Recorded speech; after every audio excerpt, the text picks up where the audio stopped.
শুভ সোমবারের শুভকামনা জানিয়ে আজকের ভিডিওটা শুরু করছি।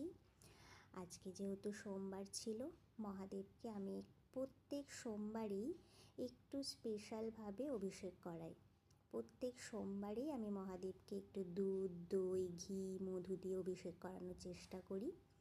তো আজকেও আমি দেখো প্রথমে দুধ, তারপরে দই দিয়ে অভিষেক করালাম। এখন দিচ্ছি ঘি, এবং ঘি দেওয়ার পর খুব ভালো করে ঘিটা মাখিয়ে নিয়ে মহাদেবকে একটু আতপ চাল নিবেদন করছি। আতপ চাল দেওয়ার পর আমি দিয়ে দেব একটু কালো তিল। কালো তিল এবং আতপ চাল দিয়ে তোমরা অভিষেক করিয়ে মনস্কামনা করো, তোমাদের অবশ্যই পূর্ণ হবে। তারপরে আমি দিচ্ছি এখানে মধু।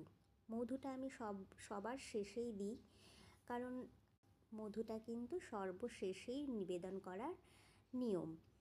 তো তারপরে গঙ্গার জল দিয়ে মহাদেবকে অভিষেক করিয়ে নিচ্ছি। সমস্ত কিছুটা আমি পরিষ্কার করে মহাদেবকে তুলে শুকনো জায়গায় প্রতিষ্ঠা করব। আর যেটার ওপরে আমি অভিষেক করাচ্ছি সেটা হচ্ছে কাঁসার থালা, পিতল নয় কিন্তু। কাঁসার থালার ওপর বসিয়ে তোমরা যদি মহাদেবকে অভিষেক করাও খুব ভালো হয়। তারপরে মহাদেবকে দেখো সাজিয়ে দিয়েছি, আর একটু অষ্টগন্ধার তিলকও পরিয়ে দিয়েছি।